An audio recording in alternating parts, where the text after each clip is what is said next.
Apelativos de escritores peruanos, ¿no? Ustedes saben, ¿no?, que a los escritores le llamaban de una cierta forma, ¿no? Por ejemplo, a José María Arguedas le decían el escritor etnólogo, o también el taita. Esto entonces lo que hace es identificar a Arguedas de una manera única, ¿no? El llamado escritor etnólogo, ya sabes tú, ¿no? Voy a grabar, ¿verdad? ¿No? ¿Está grabando ya? No, sí está grabando. Luego José Santos Chocano, ¿cómo le decían a él? El cantor de América. O sea, si yo lo denomino así, es la única forma de denominarlo, no hay otra. O Rafael de la Puente Benavides, también llamado Martín Adán. Juan Espinosa Medrano, también llamado El Lunarejo. O Doctor Sublime. Manuel González Prada, llamado El Apóstol de la Muerte. José Carlos Mariátegui, Juan Cronicure o El Amauta. Ricardo Palma Soriano, El Bibliotecario Mendigo. Pedro Peralta y Mar Nuevo, El Doctor Océano. José Faustino Sánchez Carrión, El Solitario de Sayán, y Valdelomar Pinto como El Conde de Lemos.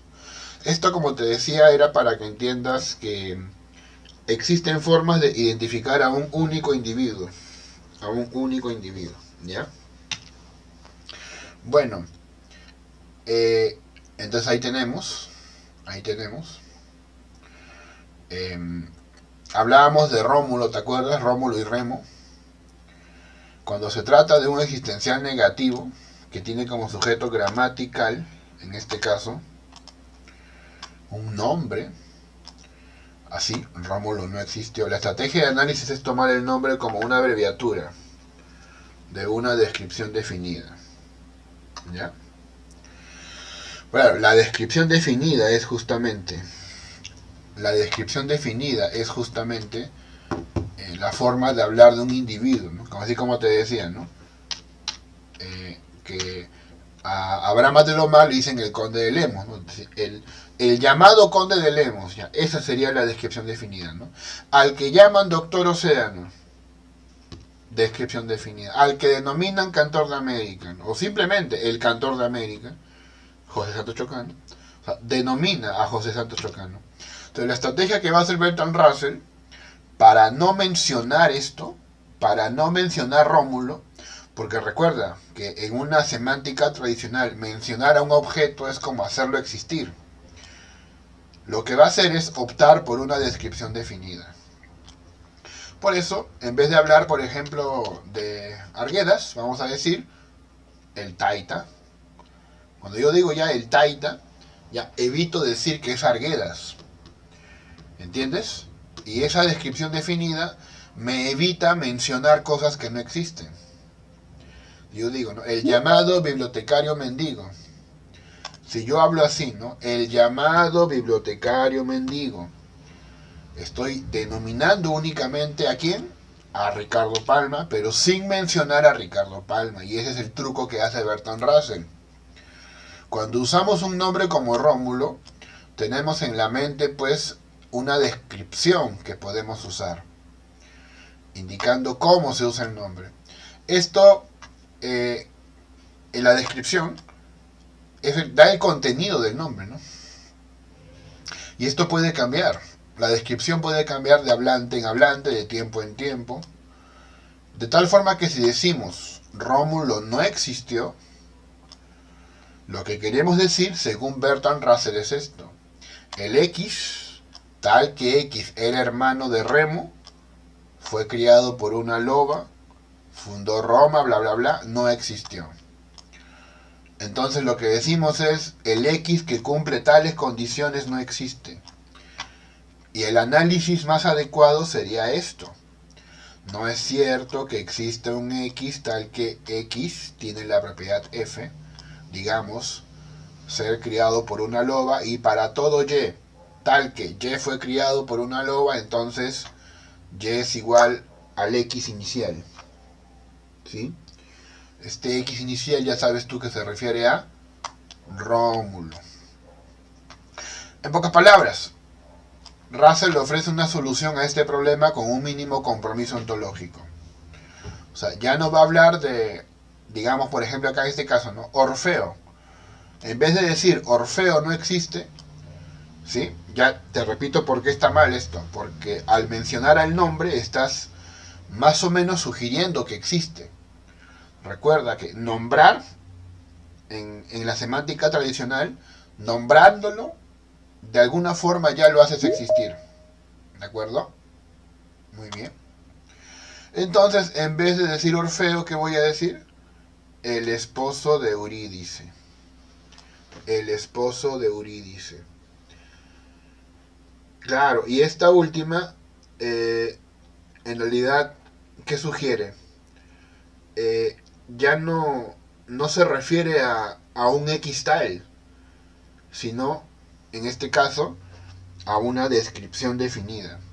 Mira, esa sería la cuestión. No existe un individuo y solo uno, tal que ese individuo sea esposo de Eurídice. No es cierto que exista un X tal que ese X sea esposo de Eurídice para cualquier Y. Si hay un Y que es el esposo, entonces ese Y debe ser igual a el X inicial. Entonces a eso nos referimos cuando hablamos de la estrategia de las descripciones definidas. Ya no hablamos de Orfeo, ya no hablamos de Rómulo, ya no hablamos de unicornios. Decimos el X tal que X es un caballo y tiene cuernos. Ya, hablando así, ya no me comprometo a hablar de unicornios, o me comprometo a hablar de Orfeo, o me comprometo a hablar de Rómulo. ¿Ya? Muy bien. Esto se aplica también al argumento ontológico. Bertrand Russell, con su estrategia, también puede tratar el argumento ontológico. Te hago recordar de nuevo lo que es el argumento ontológico. Según Anselmo de Canterbury, si tú defines a Dios como el mayor tal que no puede haber otro, un ser tan mayor que no puede haber otro sobre él, cuando tú me entiendes esto, ahorita Dios existe como concepto en tu mente. La gran pregunta es, ¿pero Dios existe en la realidad? Si dices que no, habría contradicción. Porque al decir que no, significaría que tiene limitaciones. Y ya no sería pues lo más grande o el mayor. Por lo tanto, no puedes decir que no existe. Tienes que decir que sí existe. Porque si existe también en la mente, existe en la realidad. Esa es la cuestión. Entonces, existe tanto en la mente como en la realidad. Ese es el argumento ontológico de Anselmo, que si tú defines a Dios como lo más grande, entonces la pregunta es, ¿existe en mi mente, pero también existe fuera de mi mente en la realidad? La única respuesta lógica es que sí. Porque si dijeras que no, lo limitarías, y eso es contradictorio. Entonces Bertrand Russell también utiliza la estrategia de las descripciones definidas para este caso. Para este caso.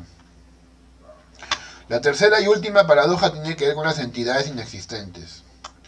Una oración de la forma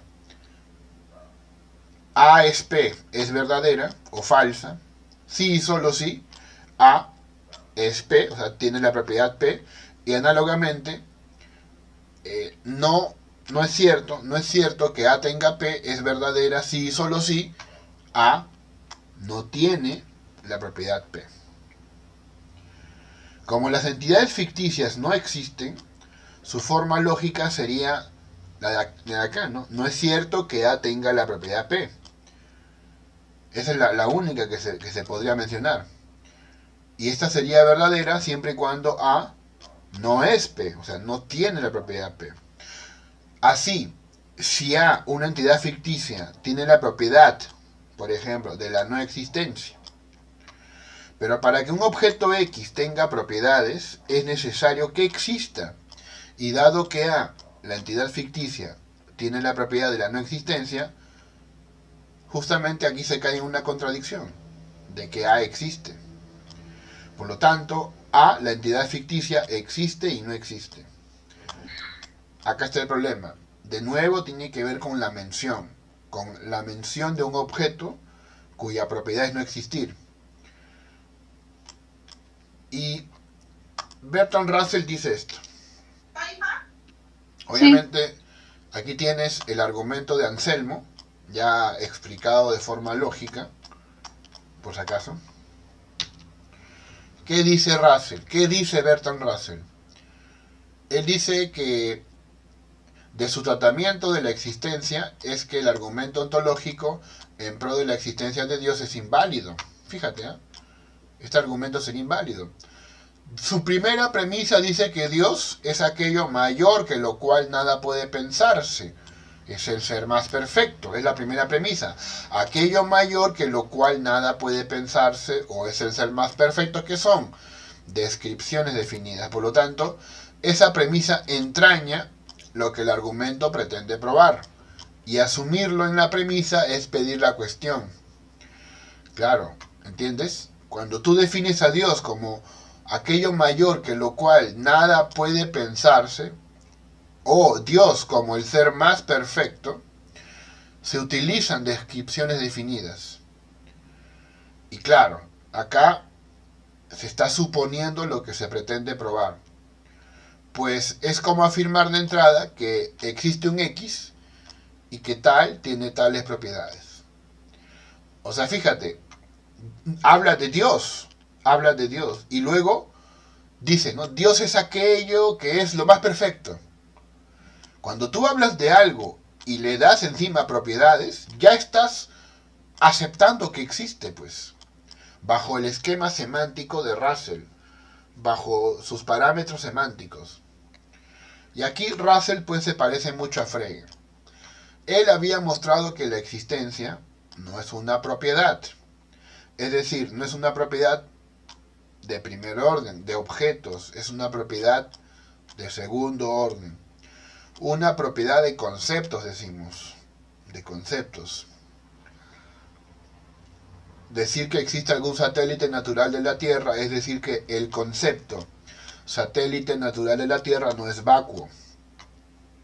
¿Sí? También, ¿no? Se entiende que es una propiedad de propiedades. La existencia es una propiedad de propiedades. Por ejemplo, una propiedad es ser satélite natural de la Tierra. Esa es una propiedad. Ahora, la propiedad de esta propiedad, ¿cuál es? Aplicarse a uno, aplicarse a un objeto, o tener una instancia, ¿sí? Digamos, ser ejemplificado. Ser ejemplificado. ¿Qué cosa va a ser ejemplificado? Un objeto que sea satélite natural de la Tierra. Por eso decimos que la existencia es una propiedad de propiedades, o si quieres tú mejor, propiedad de conceptos. Cuando tú dices que hay un satélite natural de la Tierra, lo que estás diciendo es que el concepto satélite natural de la Tierra no es vacío, sino que bajo él cae algún objeto, que es satisfecho por al menos un objeto. Bien. En el caso de no existe una montaña de oro, por ejemplo, la forma gramatical de este enunciado no corresponde a su forma lógica. O sea, parece que estás hablando de la montaña de oro, ¿no? Pero luego, ¿qué dices? Que no existe. O sea, hablas de algo, y cuando tú hablas de algo lo haces existir, pero ahora dices que no existe. Es el problema. Entonces, hay que analizarlo con la estrategia de Russell. ¿Cómo sería esto? No hay algo que a la vez sea una montaña y sea de oro. Y aquí te das cuenta que la montaña de oro no es un sujeto, no es un sujeto, sino algo que sea montaña y sea de oro, ya son propiedades.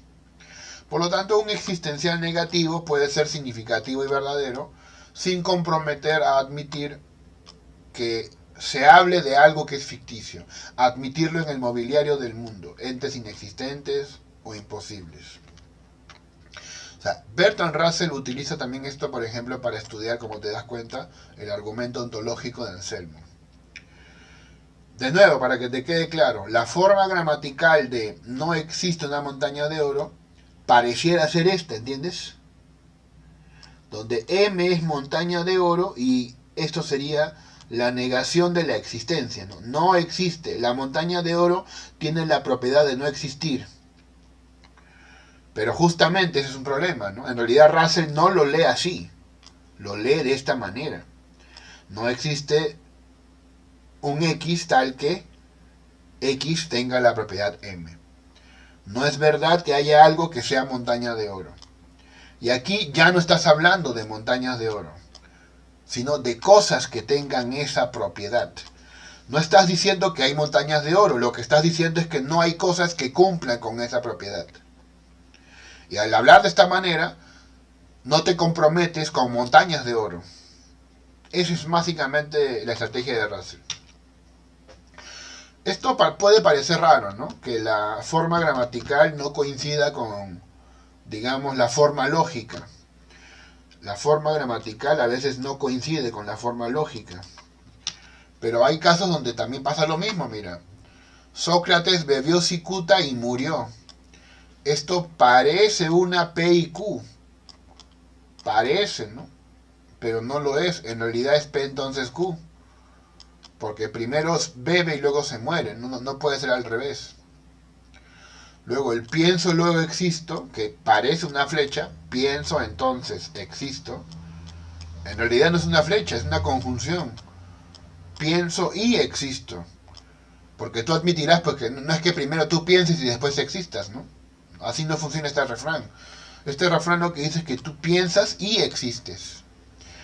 Igual el vine, viven, sí. Tú puedes pensar que es P y Q y R, su forma lógica. Pero en realidad no es así. Porque puede tener muchas formas lógicas. Mira, puede ser así. Si vine y vi, o sea, P y Q, entonces ¿qué pasa? Vencí. Entonces R. Fíjate, aparece una flecha. Cosa que aquí no se ve. Te digo, la forma gramatical no siempre coincide con la forma lógica. ¿Qué más? A veces solo queremos afirmar que el antecedente es falso. Por ejemplo, si 2 y 2 fueran igual a 1, Russell sería Dios. Esto es interesante porque aquí lo que estás diciendo es ¿qué cosa?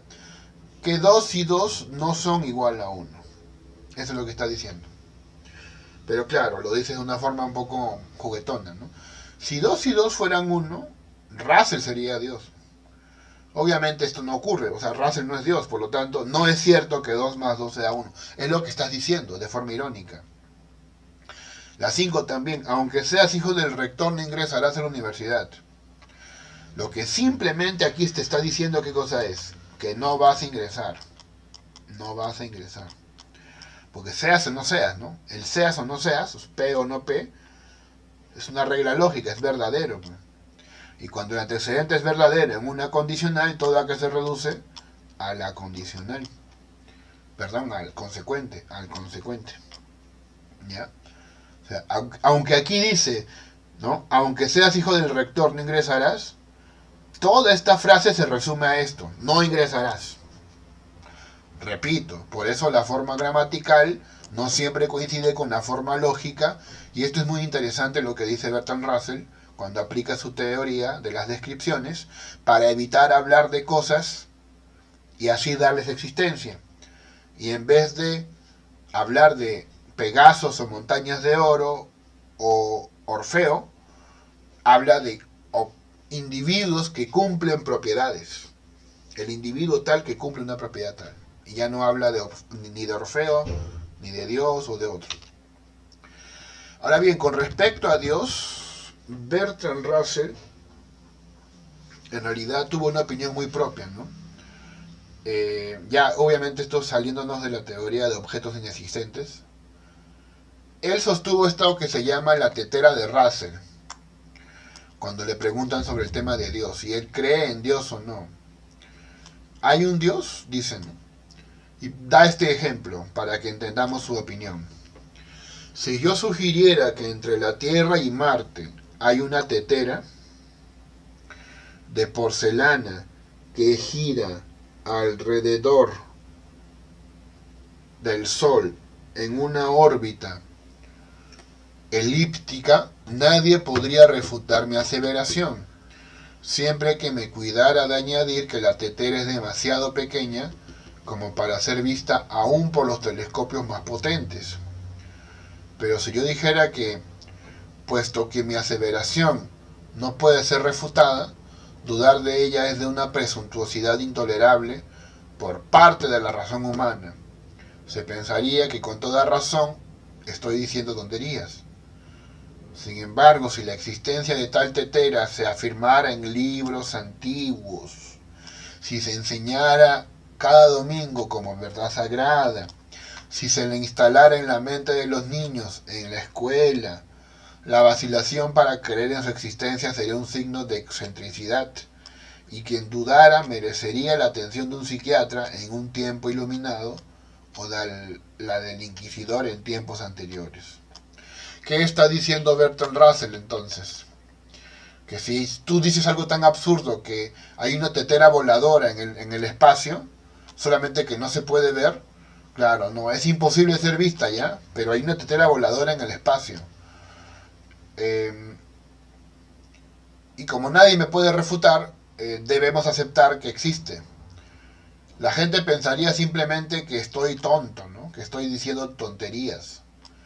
Pero si esta idea se enseñara en libros, cada domingo, en la escuela, como verdad sagrada, dudar de ella sería lo opuesto. O sea, dudar de ella sería más bien signo de locura. ¿Ya? Esa es la opinión de Russell con respecto a Dios. Creo que por acá tengo una grabación de Russell, por acá me parece. ¿Ya? Vamos a ver si la encontramos. Este es, ¿no? Vamos a ver, ¿no?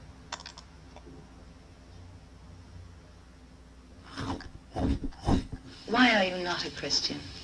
Because I see no evidence whatever for any of the Christian dogmas. I've examined all the stock arguments in favour of the existence of God, and none of them seem to me to be logically valid. Do you think there's a practical reason for having a religious belief for many people? Well, there can't be a practical reason for believing what isn't true. That's quite, at least I rule it out as impossible. Either the thing is true or it isn't. If it is true, you should believe it, and if it isn't, you shouldn't. And if you can't find out whether it's true or whether it isn't, you should suspend judgment.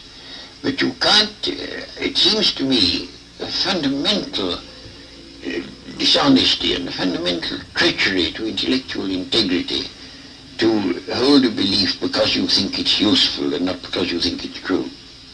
Well, I was thinking of those people who find that some kind of religious code helps them to live their lives. It gives them a very strict set of rules, the rights and the wrongs. Yes, but you know, those rules are generally quite mistaken. A great many of them do more harm than good. And they would probably be able to find a rational morality that they could live by if they dropped this irrational, traditional, taboo morality that comes down from savage ages. But are we, perhaps the ordinary person, perhaps isn't strong enough to find this own personal ethic? They have to have something imposed upon them from outside. Oh, I don't think that's true. And what is imposed on you from outside is of no value whatever. It doesn't count. Well, you were brought up, of course, as a Christian. When did you first decide that you did not want to remain a believer in the Christian ethic? I never decided that I didn't want to remain a believer.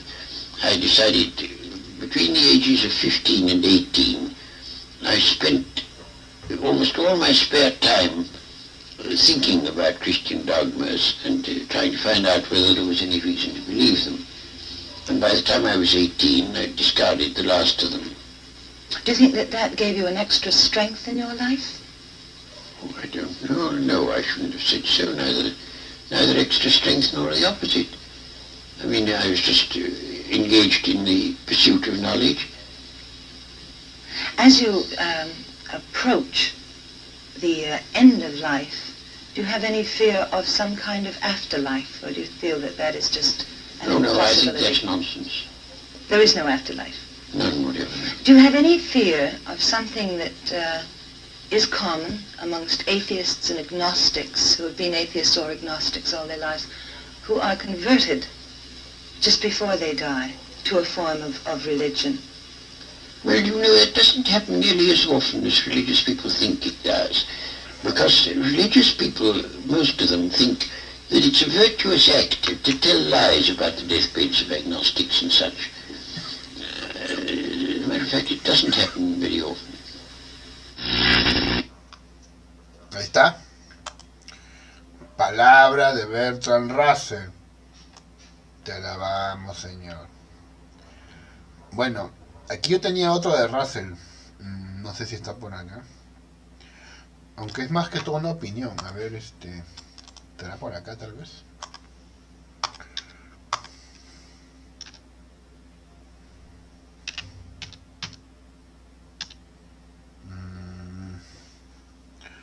No creo que no está. Pero eso es esencial, ya lo que acabas de ver es lo esencial.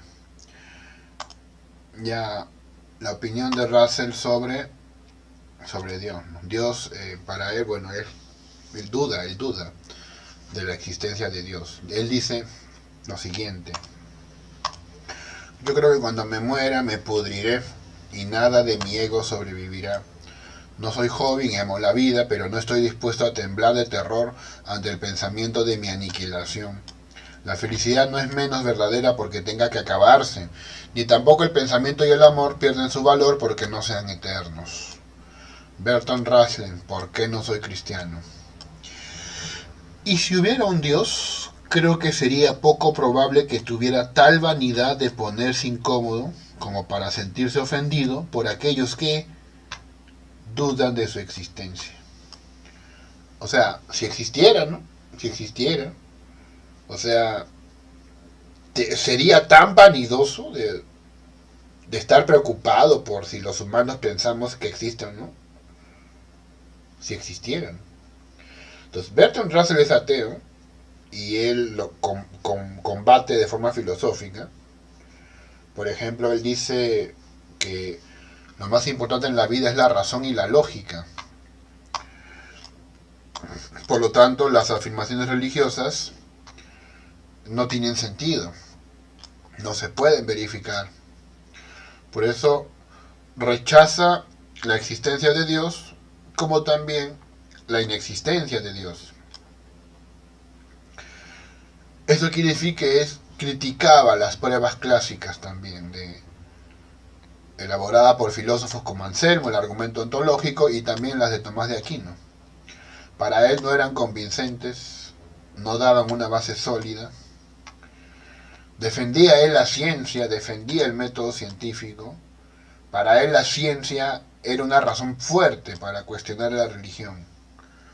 La ciencia, pues, ofrece explicaciones mejores que las religiones. La ciencia es mejor explicando que la religión. Todas las formas de religión para él son socialmente perjudiciales, pues pueden ser usadas para justificar conflictos, intolerancia y opresión. Para él, la ética y la moralidad deben fundamentarse en principios racionales y no recurrir a creencias religiosas. Bertrand Russell es un famoso ateo, pero digamos, vamos a llamarlo pues un ateo racional. Bien. Volviendo a la propuesta de Russell con respecto a las descripciones. Entonces ya te hemos dicho, te lo estoy diciendo ahora, acá más o menos ya cerramos el círculo. ¿Cómo explica Russell las frases que parecen hablar de cosas inexistentes? Ya sabes cómo, con descripciones definidas de este tipo, ¿no? El rey actual de Francia, la familia media, el inventor del telescopio. Parecen nombres, pero no lo son. Son formas lógicas compuestas. Una frase como el actual rey de Francia es calvo, no afirma que el rey sea calvo. No afirma eso. Sino que implica tres cosas: que hay un rey actual de Francia, que solo hay uno, y que ese individuo es calvo. Y si alguna de estas cosas es falsa, toda la oración será falsa. Recuerda que una conjunción es falsa cuando al menos una de sus componentes es falsa. Como no hay un rey de Francia, pues simplemente toda la frase es falsa, ¿no? Toda la frase ya se vuelve falsa. Un ejemplo es esto, ¿no? La familia media o la familia promedio tiene 2 hijos. Aquí no se refiere a una familia real. No hay una familia que sea la media. Russell va a decir que esto en realidad expresa una cantidad estadística. Por ejemplo, el número promedio de hijos es 2. O sea, la frase, ¿qué cosa es? Una cuantificación en realidad. Está cuantificando, no está mencionando a algo. Está diciendo algo así como existe X tal que P de X. No está diciendo, digamos, que Rómulo existió, ¿no? O que Orfeo existió. Esto no. Sino que hay un X tal que ese X tiene esa propiedad. Russell dice que la forma de arreglar la manera de hablar por la cual se mencionan cosas que no existen es aprovechando la lógica y diciendo que hay objetos X que cumplen con propiedades o que no cumplen con propiedades. De esta forma te evitas el rollo de hablar de cosas que no existen. Entonces cuando decimos pues Superman no existe, aquí entra en juego la concepción atributiva de la existencia. Se puede pensar, ¿no? Superman es un individuo que carece de la propiedad de existir, pero esto es problemático, ya sabes por qué. Porque al decir que es un individuo, pues ya estás diciendo, ¿no?, que existe. Entonces, para Russell, decir que no existe Superman significa esto, ¿no? No hay un individuo en el mundo real que sea idéntico a Superman o que tenga las propiedades de Superman. No decimos que haya algo que sea Superman y que luego no existe, ¿me entiendes? No decimos que haya algo llamado Superman y que no existe, porque eso es contradictorio, pues. Simplemente Superman es un nombre sin referente real.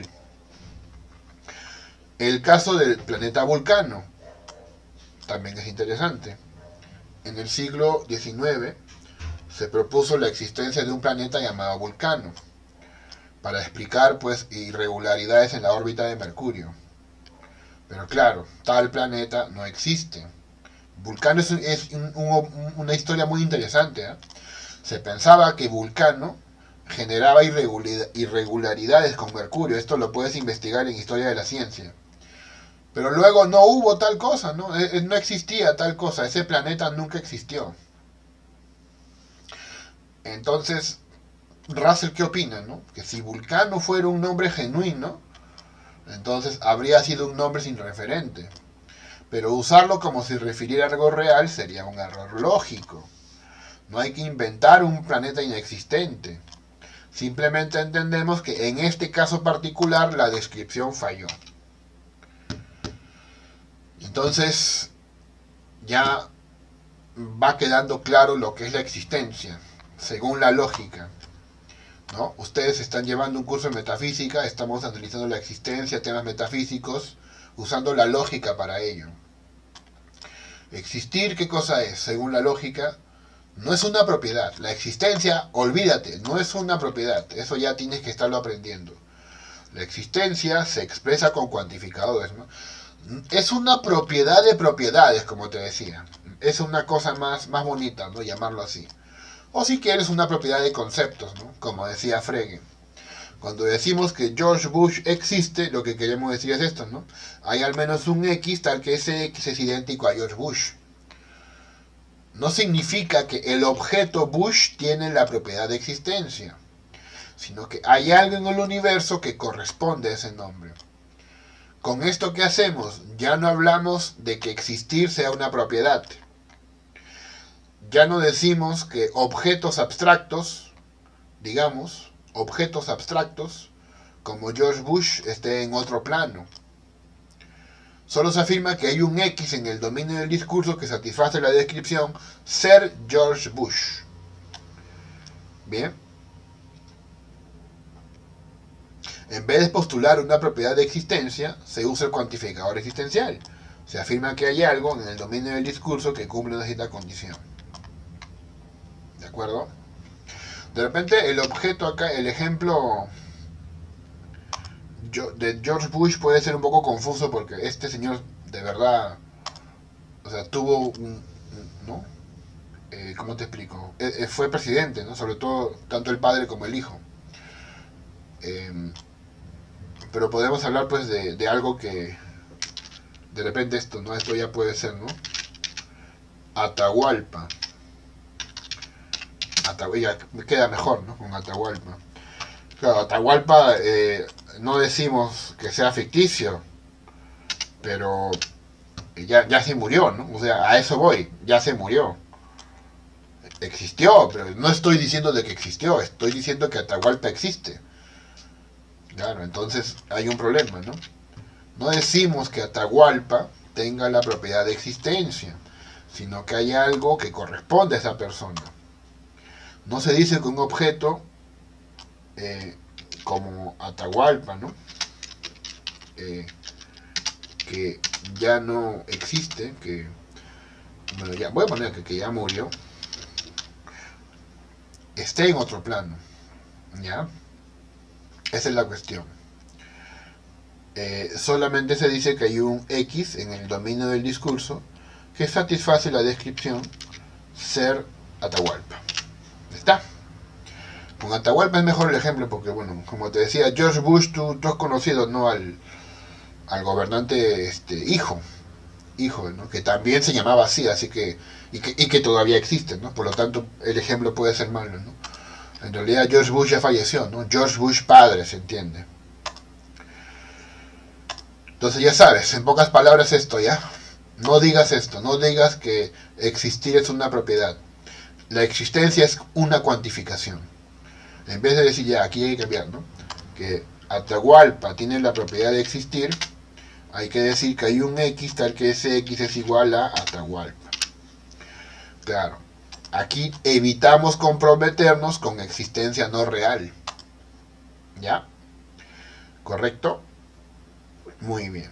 Entonces, esa es la diapositiva pues correspondiente a los objetos inexistentes. Vamos a ver otro. Justo ya comenzando el tema de la historia de la metafísica. Ahí está, mira, historia de la metafísica. Vamos a ver un poco de historia. Fíjate que la época media, la época antigua, la época media, la época moderna, el siglo XIX y bueno, el siglo XX. Vamos a ver algunas de estas ideas en la metafísica. En la época antigua, un problema metafísico es el que plantea Heráclito de Éfeso en su polémica ¿con quién? Con Parménides. Hay un libro que se llama Introducción a la Filosofía y fue escrito por Sobrevilla, David Sobrevilla, filósofo peruano. Y a mí me sorprendió mucho encontrar que él analizó el problema del movimiento, que ya se da en los filósofos griegos. Claro, o sea, Sobrevilla ya entiende que un problema antiguo sobre metafísica es el problema del movimiento, del cambio. ¿Cómo explicar el cambio? ¿Cómo concebir el cambio? ¿Sí? Y bueno, aquí la estrella es Heráclito, para quien la realidad está en constante devenir, y él asume esta visión de que todo fluye. Por supuesto que esto se opone a la idea de que el mundo es estático, de Parménides, ¿verdad? Muy bien. Su propuesta, ¿cuál es? Recuerdan, ¿no? La dialéctica. La dialéctica. Hay contradicciones para Heráclito. Creo que por ahí tengo una gráfica, ¿ya? Para explicar mejor su posición. ¿Te acordarás su frase sobre el río? Sobre el río, ¿no? Todo fluye. Nadie puede bañarse 2 veces en el mismo río. ¿Ya? Seguramente ya conoces esa frase y la explicación correspondiente, porque es un tema que ya han visto bastante, seguramente en su formación de historia de la filosofía antigua. Ya, entonces queda claro pues que Heráclito cree en el movimiento, incluso habla de alguna razón, que es lo que él llama el logos. El logos. Si él dice que todo cambia, es correcto esto, pero las cosas no cambian, digamos, a lo loco. Cambian siguiendo una normativa, siguiendo una especie de, pues, de lógica, siguiendo una especie de lógica, de orden. Las cosas no cambian simplemente de manera caótica. Las cosas cambian tomando en cuenta un orden. Bueno, por eso él dice que todo es y no es. Todo es y no es. Esa es la cuestión, ¿ya? Ya, a ver, mira, como te decía, aquí tengo un gráfico. A ver si lo podemos utilizar.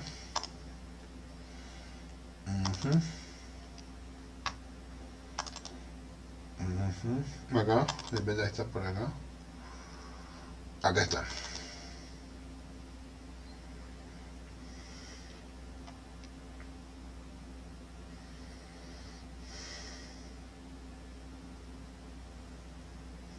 Ahí está. Ese es Heráclito, ¿verdad? Precursor de la dialéctica, afirma que todo fluye, nadie se baña dos veces en el mismo río. Nos habla de la ley de lucha y unidad de opuestos. Todo es y no es, las cosas son y no son a la vez. Hay un orden cósmico que regula los cambios. Ese orden cósmico se llama el logos, la razón.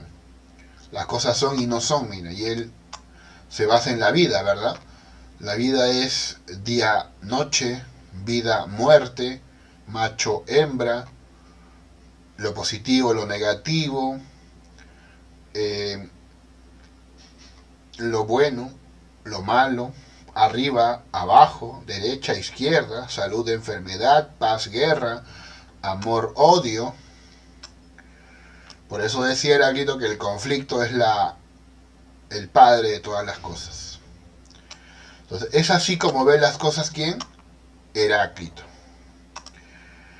Ahora, ya todo esto, ¿no? Todo esto lo debes conocer de Heráclito. Él influyó, seguramente lo sabes, en los estoicos. El tema del fuego central, ¿no? El fuego en Heráclito es importante. También en Cratilo. Cratilo dijo que tú no te metes al río ni una sola vez. No, Heráclito dice que nadie entra dos veces. Bueno, Cratilo dijo que ni una sola vez. Por ejemplo, o sea, exagerando la tesis, ¿no? Básicamente, ¿por qué? Porque no solamente las cosas cambian, sino que también el individuo cambia. El individuo. Hegel, por supuesto, también Hegel se basa en Heráclito. También hay que recordar eso. Bien. Bueno, ahí tienen a Heráclito. Ahora viene Parménides. Parménides. Aquí tengo un cuadro para explicar a Parménides, mira. Parménides, obviamente su objeto central es el ser. Recuerda que el de Heráclito era el fuego. Es precursor de la ontología. Lo mismo es ser y pensar, por ejemplo, para él. El ser es y el no ser no es. Recuerda estos argumentos. Piensa en la nada. ¿Qué se te ocurre? Nada. ¿Entiendes? Si tú intentas decir qué es la nada, ¿qué vas a decir? Nada. ¿Por qué? Porque la nada no se puede ni decir ni pensar, dado que lo único que hay es el ser. El ser se identifica con el pensar. Esto es muy interesante. El ser, para Parménides, se identifica con el pensar. ¿Qué quiere decir esto? Tiene que ver con la idea de que el mundo es lógico. con la idea de que el mundo es racional, ordenado. Por eso es que el ser y el pensamiento guardan esa correlación. Mira el principio de identidad. A es igual a A, negación de A es igual a negación de A, ¿no? Como decía Parménides, lo que es lo que es. Y lo que no es lo que no es. El ser tiene estas propiedades, mira.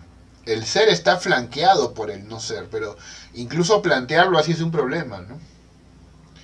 Yo te estoy dando una explicación más o menos gráfica, pero plantearlo así es muy problemático. El ser es indivisible, uno, ingénito, imperecedero, finito, inmóvil, inmutable, perfecto.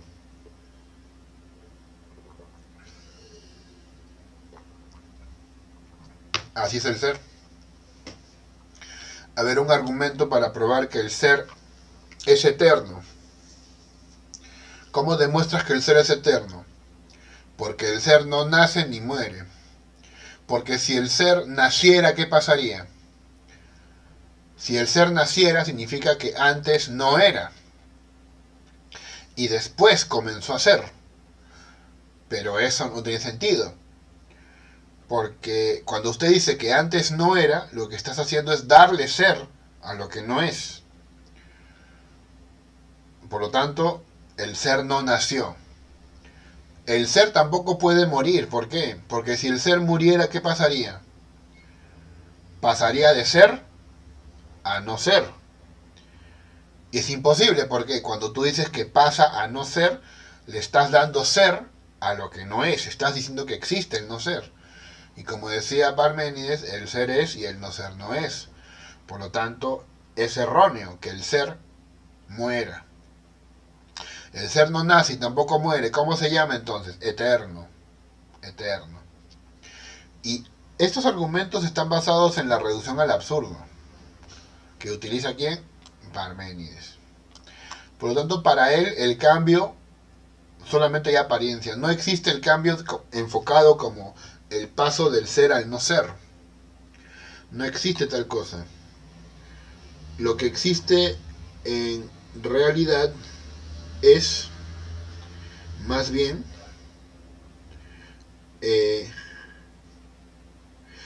la idea de que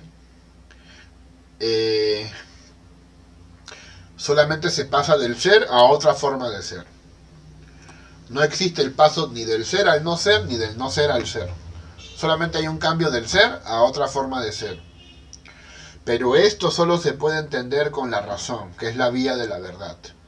No lo puedes entender de otra forma. Es la razón la que te hace entender estas cosas. Si tú crees que todo cambia, es que es porque estás dejándote llevar por la vía de la opinión, ¿no? La vía de la doxa. Ya, esa es la posición de, más o menos, de Parménides. Es un filósofo muy importante, también en la lógica. Claro, influyó obviamente en Aristóteles, en Platón, en los eleáticos tipo Zenón de Elea, dio argumentos para defender la posición de Parménides. Y justo así arribamos en Platón. En realidad conocemos ya la filosofía de Platón. Sí, en realidad no es desconocido. La metafísica aquí se hace más sistemática, se representa con mitos, se habla del mundo sensible, del mundo inteligible,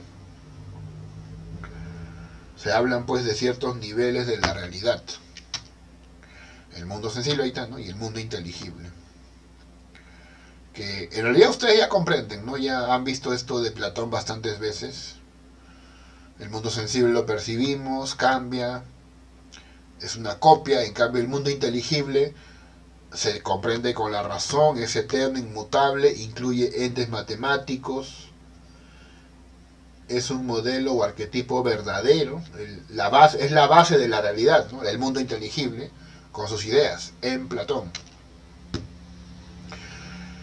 Y pues es central explicar en Platón el mito de la caverna, porque lo que sostiene básicamente es que vivimos en un mundo engañados. Vivimos en un mundo como engañados. Vivimos en sombras. Bueno, esa es la posición de Platón. Queremos escuchar la posición de Aristóteles. A ver, justamente por acá quiero mostrarte a Aristóteles. A ver. La posición será por acá. Platón, este es Platón, ¿no? Faltaría Aristóteles, que debe estar por acá. También vamos a ver el gráfico de Platón como un resumen, ¿no? Que de hecho que te puede interesar. Platón, aquí está Platón. Ya, acá está.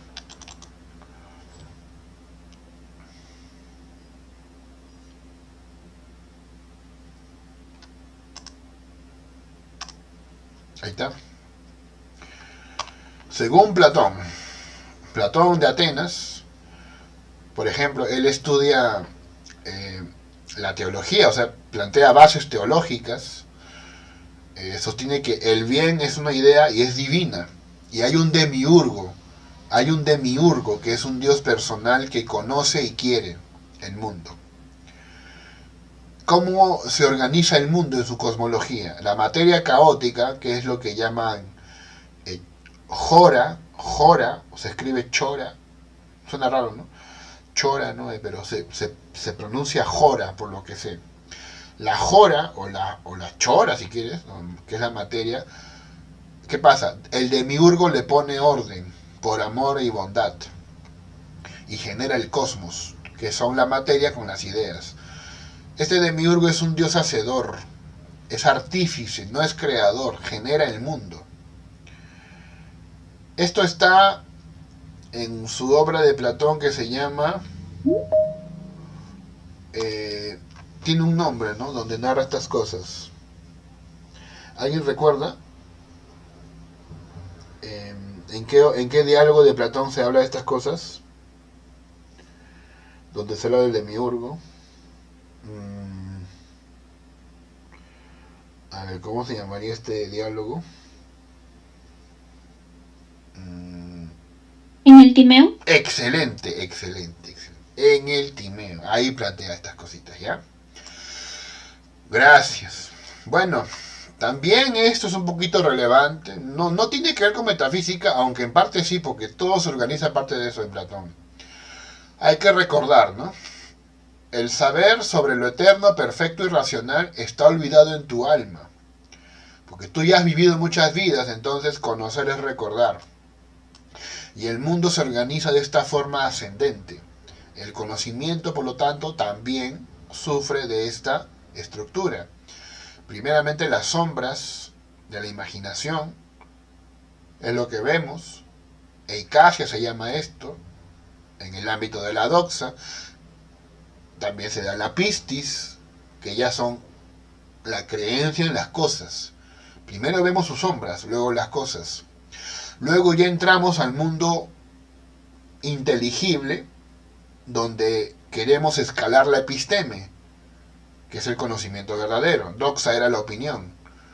Y surge dianoia, que es el aprendizaje de las matemáticas y el conocimiento de los entes formales, hasta que esto evoluciona y llegamos a la noesis, donde se da la intelección de las ideas. Según Platón, en su antropología, que es espiritual, el hombre es un alma inmortal atrapada en la cárcel del cuerpo, donde el cuerpo es la raíz de todo lo malo. La ética, en Platón también se explica a partir de la organización social y el mito del carro alado. Tenemos un cochero, ¿recuerdas? Un cochero que tiene tres partes: la cabeza, que dirige el cuerpo, primero el corazón, que es lo irascible, y bueno, las bajas pasiones, que corresponden a, vamos a llamarlo así, por las partes íntimas. Y así como el el ser humano se divide en tres, el Estado también se divide en tres. Abajo están los productores, arriba los guerreros y por encima de todos deberían estar los filósofos, que al igual que tu mente tienen sabiduría y prudencia. Los guerreros tienen fortaleza al igual que tu parte irascible y los productores tienen templanza, o sea, deberían buscar la moderación de la misma forma que tú debes buscar moderación en el ámbito de la intimidad. ¿A qué se dedica cada parte? Los productores a mantener la polis, los guerreros a protegerla y los filósofos al gobierno. El valor más importante es la justicia, que implica la armonía de las clases. Cuando cada parte del cuerpo cumple su función y cuando cada parte de la sociedad cumple su función. Ahí va a haber armonía. ¿Según quién? Platón. Este es el mito ya que tú conoces, ¿no? El mito de la caverna, la alegoría de la caverna.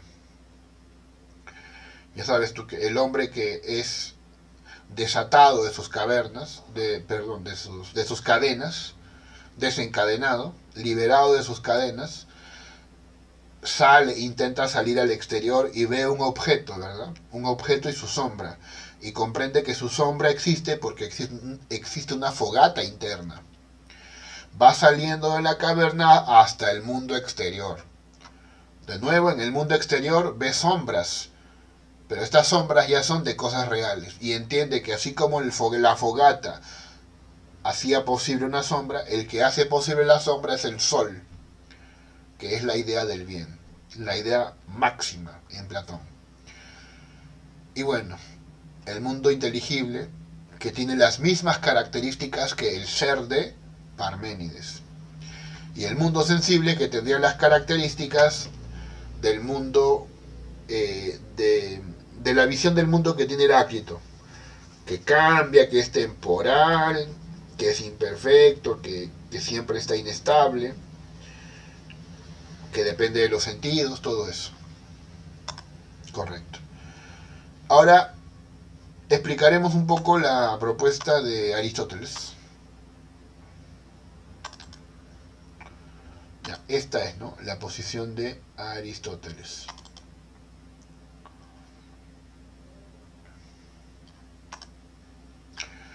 ¿Qué plantea Aristóteles? A ver, mira, vamos a verlo por acá. Hay algunas cositas que quiero compartir. Son bastantes en realidad, ¿no? Mira.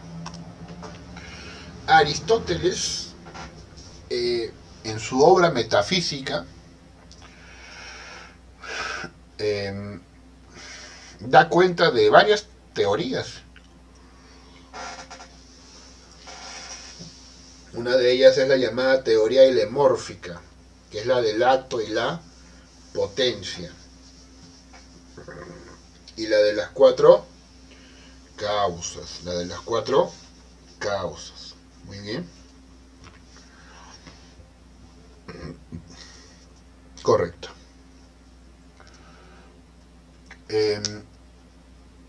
Primero, la teoría helemórfica, que afirma cómo están hechas las cosas. Están hechas de materia y forma. La materia es el elemento espaciotemporal de que están constituidas, y la forma es la esencia, es lo que determina que una cosa es lo que es.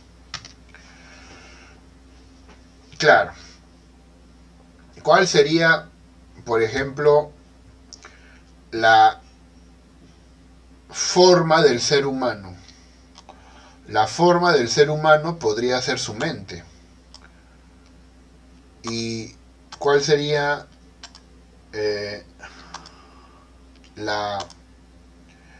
digamos,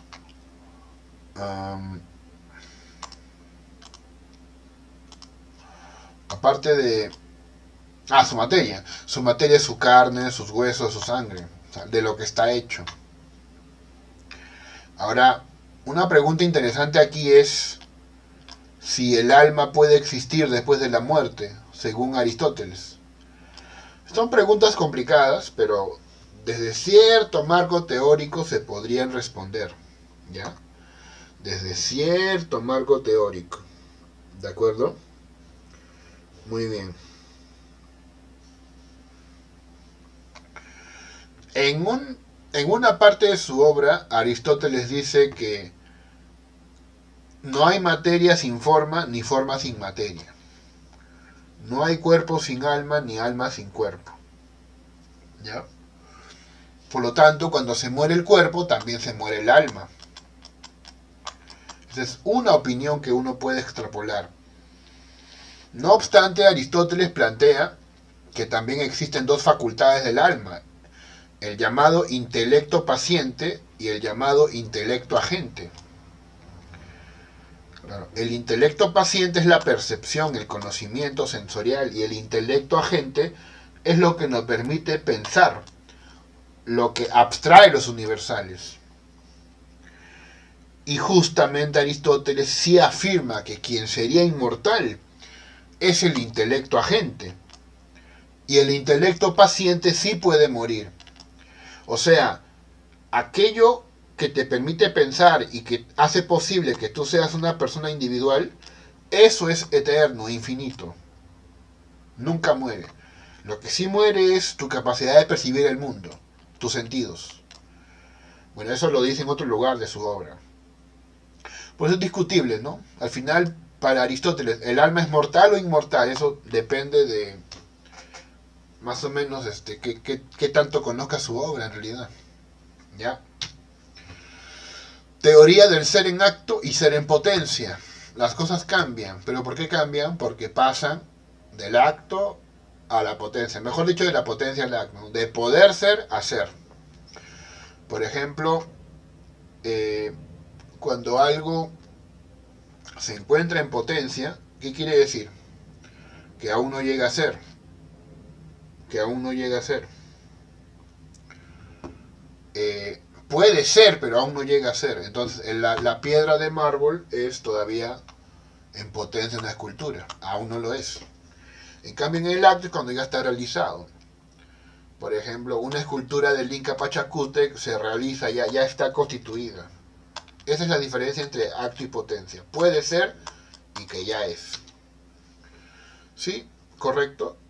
Entonces, efectivamente, la potencia es un concepto muy interesante. Las cosas pueden pasar del poder al ser. Del poder al ser. ¿Recuerdas que para Parménides el cambio es un paso del ser al no ser? Por eso él decía que no existe. Aristóteles va a responder más bien que el cambio consiste en un paso de una forma de ser a otra forma de ser. Esa es la clave en Aristóteles, la respuesta que le da Parménides. El cambio es la actualización de las potencias. Por eso es el paso del ser en potencia al ser en acto. Del poder ser al ser. No es un cambio brusco del no ser al ser.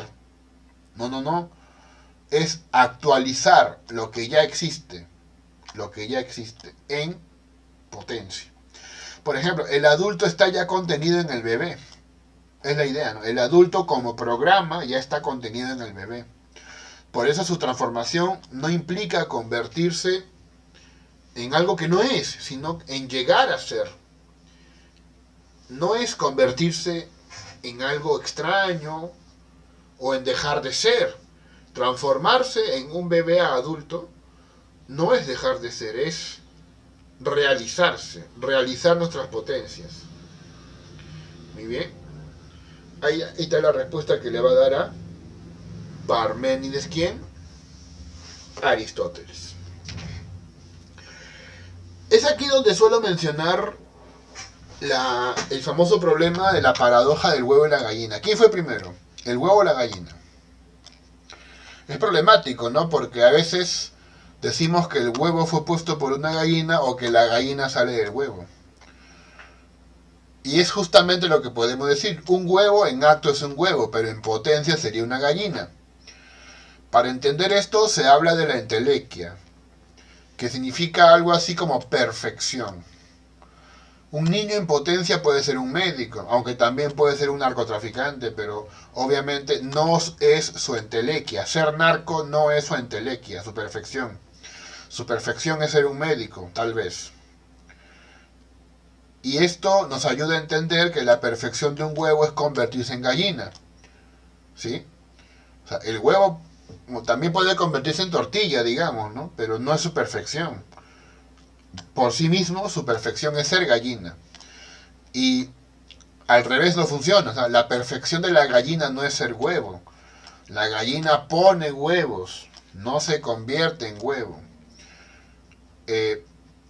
Y aquí está la cuestión, que para que pueda convertirse en huevo, debe haber un plan. Debe haber un plan. Justamente, para que pueda convertirse en gallina, debe haber un plan. Pues es que para Aristóteles, una potencia siempre es potencia para un acto. La uva tiene potencia para hacer vino, pero no cerveza. Por ende, el acto es anterior a la potencia. ¿Sí? De esta forma, el ser gallina sería anterior al huevo.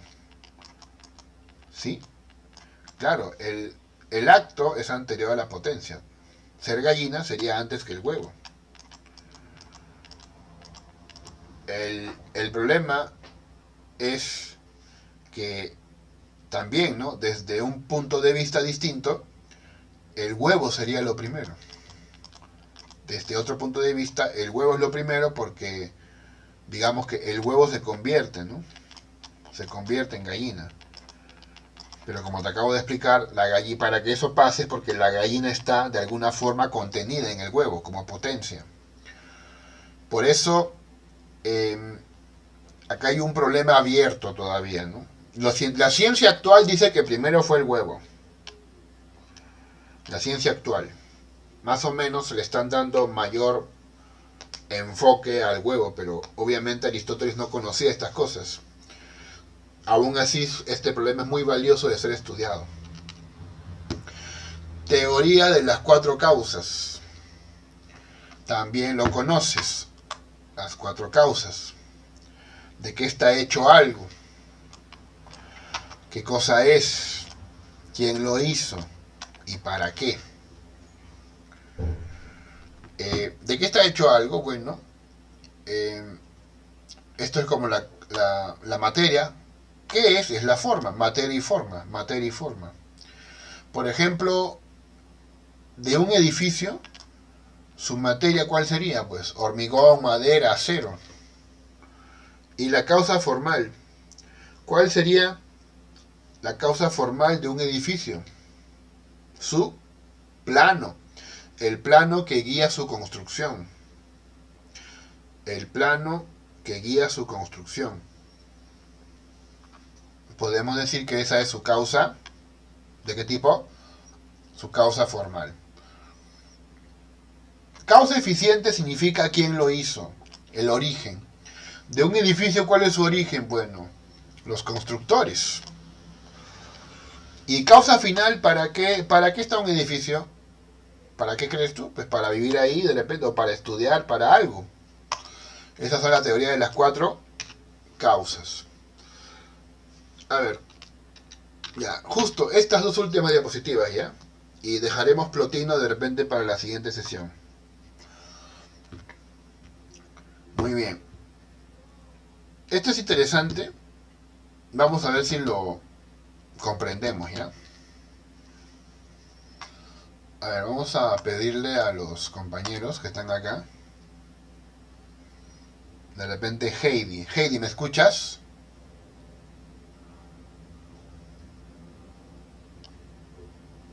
No, no me escucha.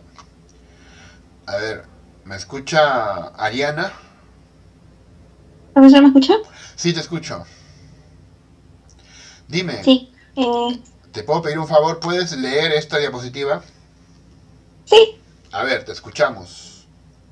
Vale. La sustancia aristotélica. La metafísica de Aristóteles presenta su teoría de la sustancia o entidad. Para Aristóteles, el ser de las cosas se comprende y se dice de muchas maneras, pero no se dice de todos los lados. Como afirman algunos sofistas, ni de un solo modo, como afirman los presocráticos y Platón. La sustancia se puede entender como esencia, es decir, lo que es. aquello que hace que una cosa sea lo que es. Pongamos un ejemplo. Una manzana es una sustancia, pero no por su color, ni por su textura, ni por su olor, ni por su sabor, ni por su peso, etc. Todas estas cualidades son cualidades de algo. Ese algo es la sustancia manzana. De este modo, la sustancia es el depositario o el sustrato de donde confluyen todas estas cualidades. Sin embargo, esto que vemos presentado es lo que se llamaría la sustancia primera. Las sustancias primeras son los sujetos individuales. Por ejemplo, Sócrates, Alejandro Magno, esta mesa, aquel escritorio, mi gato, son sustancias porque son entidades individuales que están dotadas de existencias independientes. Ahora bien, para Aristóteles existe la sustancia segunda. Por ejemplo, los géneros y las especies encajan como casos de la sustancia segunda. El género es el concepto de mayor extensión y las especies de la menor extensión. Por ejemplo, transporte es género y barco es especie. Otro modo en el que se habla del ser es como hipokeimon, hipokeimenon, es decir, como el sujeto o la cosa que resiste los cambios. Para entender esto hay que mencionar a los accidentes. Los accidentes son lo que se predican de la sustancia. Por ejemplo, el determinado color de un martillo, el azul, es un accidente, pues no podría no estar presente como tal en un martillo.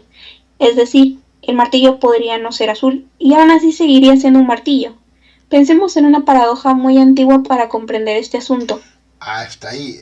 En un ratito me haces el favor de volver a leer la Sí, siguiente diapositiva, pero ahora explicamos lo que acabamos de escuchar. Esto que todos tus compañeros y tú han escuchado hace tiempo, ¿no?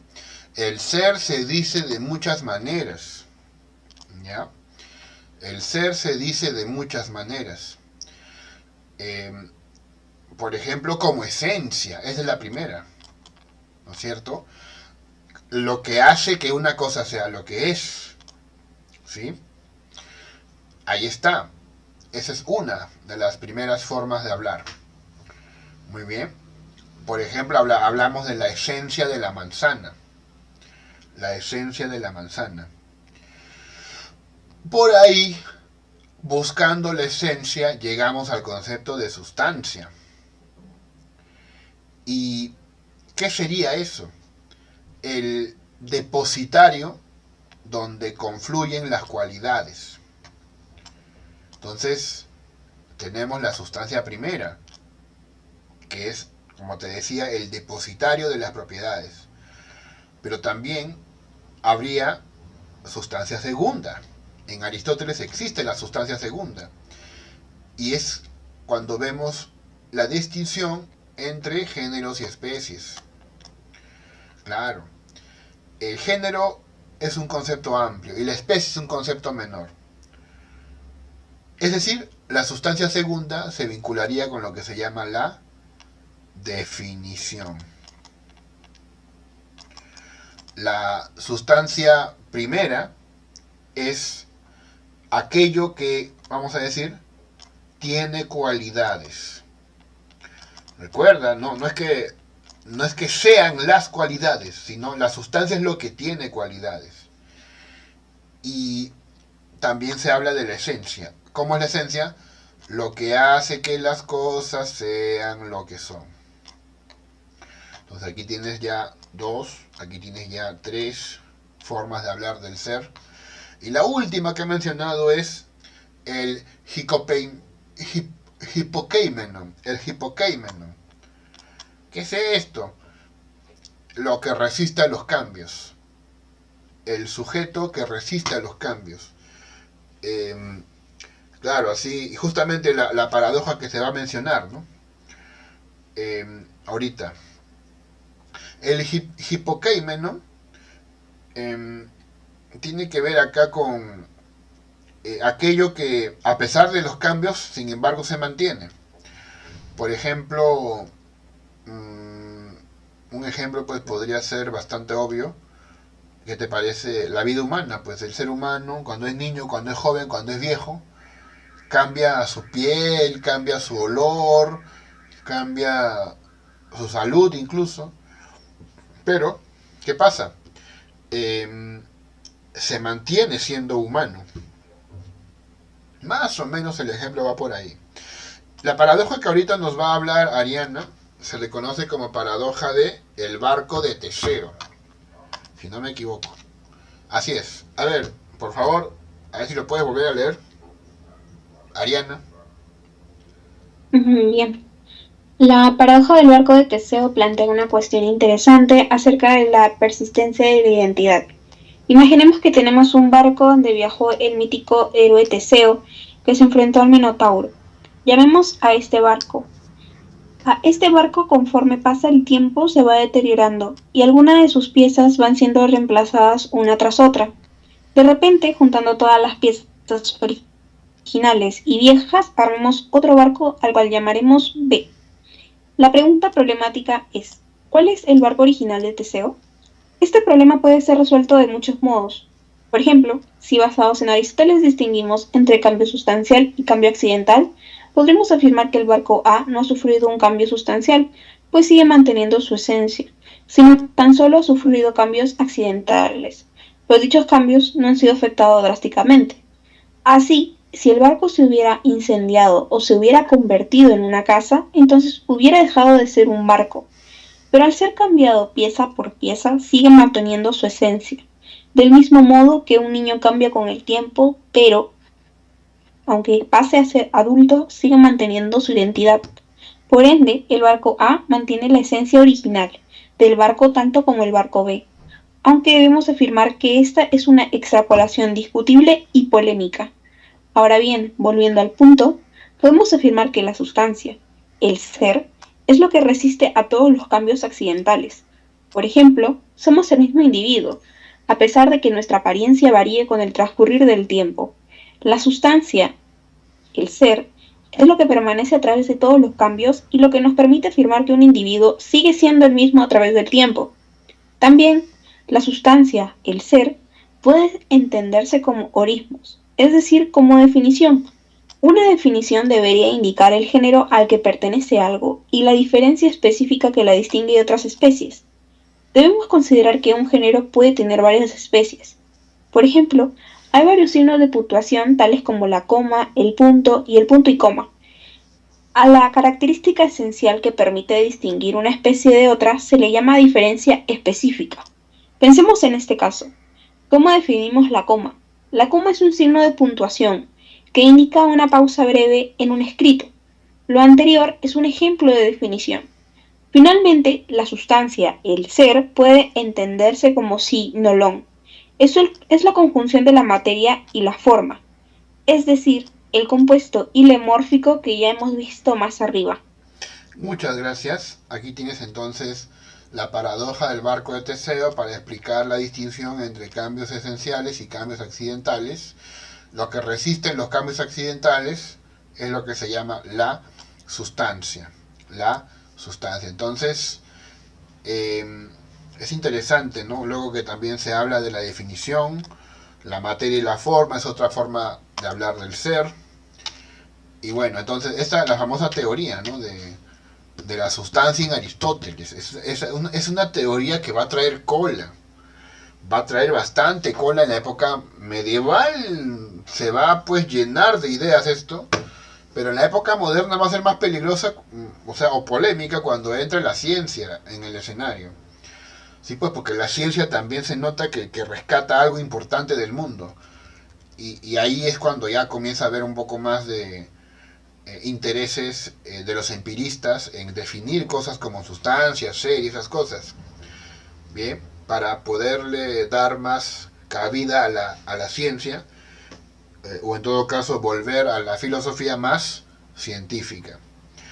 Muy bien, entonces en resumen, la sustancia de Aristóteles se puede entender como esencia, también se puede entender como definición, también se habla, no te olvides, de sustancias primeras como el depositario de las cualidades, o también se puede entender cuando hablamos de sustancia segunda, la sustancia segunda, es decir, el que se va a lograr, ¿no? mediante una definición, En la definición, supuestamente, es cuando se captura la esencia también. También se habla del ser como aquello que resiste los cambios. Y aquí la distinción está entre cambios accidentales y cambios esenciales. Muy bien. Aquí tienes entonces todas estas distinciones y diferencias para hablar del ser y finalmente como materia y forma también, ¿ya? Para terminar, te quisiera mostrar pues el resumen que está más o menos por acá de Aristóteles, ¿ya? Vamos a ver. Entonces, Aristóteles, ¿qué opina Aristóteles de la realidad?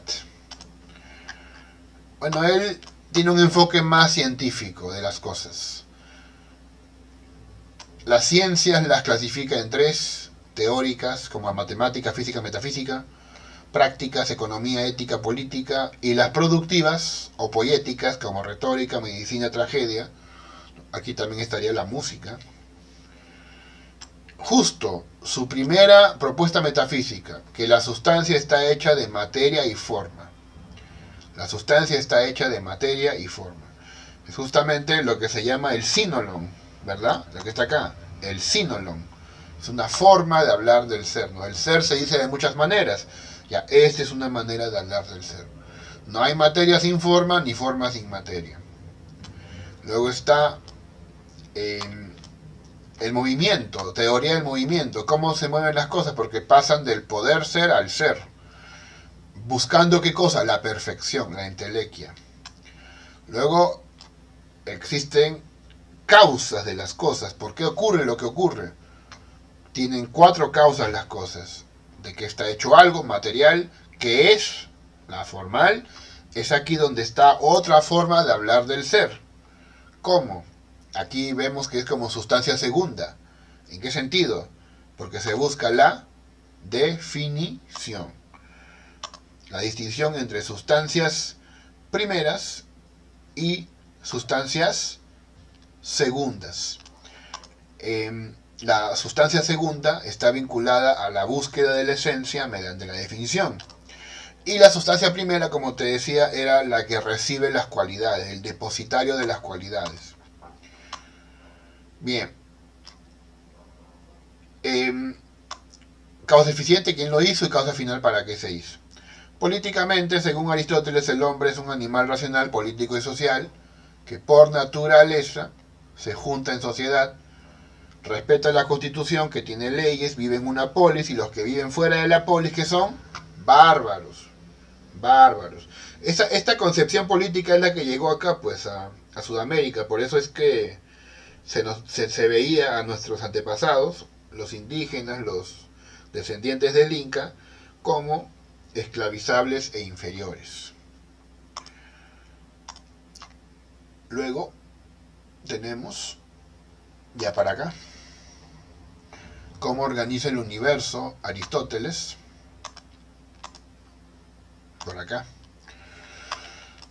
Dios. Para Aristóteles, ¿quién es Dios? Dios es puro acto y forma, es causa final, el porqué de todo, es vida espiritual. Dios se piensa a sí mismo. No ama. Dios, bueno, esto también es polémico. Hace poco leí un artículo que decía lo opuesto, pero bueno, hay discusión, pues, ¿no? Dios, como primer motor, no ama. ¿Por qué? Porque el amor es querer lo que no tenemos. El amor es reconocer que queremos cosas de las cuales carecemos. Y claro, no puedes imaginarte a Dios careciendo de algo. Ya dejaría pues de ser Dios. El tiempo es la medida del movimiento, según Aristóteles. ¿Cómo organiza el universo? ¿No? Esa es la teoría del universo cebolla. Porque parece una cebollita, ¿ves? La Tierra está al centro. ¿Cómo se llama esto? Geocentrismo. Luego viene la Luna, Mercurio, Venus, el Sol, Marte, Júpiter, Saturno y las estrellas fijas. El conocimiento inicia en los sentidos y se perfecciona en la razón. Hay una escala de conocimiento que va de la sensibilidad, memoria, experiencia, arte, o sea, la tecné, y la ciencia, donde aparece la metafísica y la física. Ya lo demás es otra época. Muy bien. Entonces, señores, más bien se agradece su paciencia, su tiempo. ¿Tienen alguna duda, alguna pregunta? Profesor, una consulta. Dime. ¿Va a aplicar la diapositiva sobre la historia de la metafísica en el grupo? La historia, sí, la voy a poner, no la he puesto, ¿verdad? La voy a poner ahorita ya, para que tengan esto ya. No, profesor. ¿Qué día el examen sería el día martes? Eso quería discutir con ustedes. No sé si podemos... Lo que pasa es que el martes tengo una sustentación. Aunque no sé, pues, ¿no? También a lo mejor ustedes, les conviene hacerlo rápido, ¿no? Tendría que ir y volver, pero ya, pues, ¿no? ¿Qué hacemos, pues? Lo que pasa es que tengo una sustentación que es desde las 11 hasta las 12 de la mañana. Y tal vez se extienda un poco más, ojalá que no, pero dicen que dura poco estas cosas.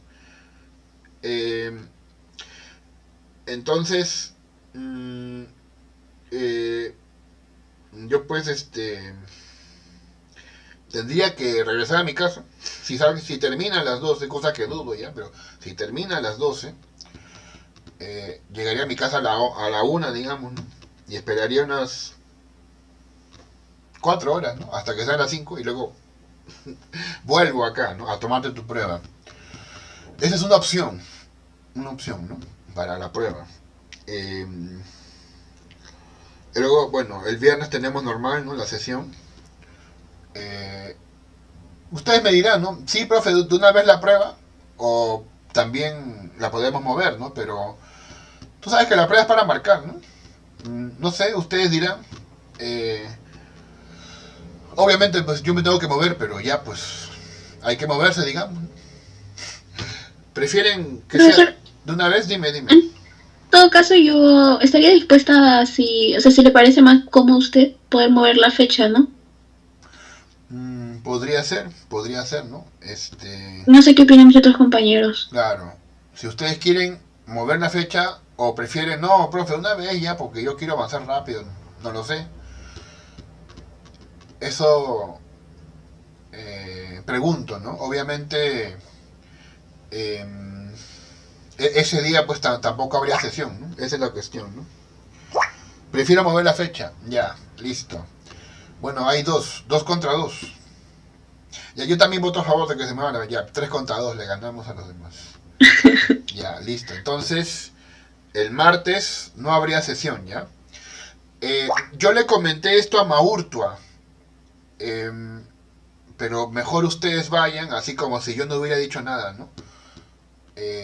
Nos hemos enterado que en la oficina de grados y títulos va a haber una sustentación y que a lo mejor usted es el asesor y a lo mejor usted va a ir, ¿no? ¿Usted cree que el martes se hará clase o no? El profesor Mora ha dicho que lo va a posponer por ese tema, ¿no? Aunque a mí mejor no me menciones, pero ya, pues, ya verás cómo argumenta. Ojalá que se pueda, si no, pues tendrías que venir. Y ya pues tendrías que tener tus clases, ¿no? Normal. Pero ya, en mi caso no habría la evaluación, ¿ya?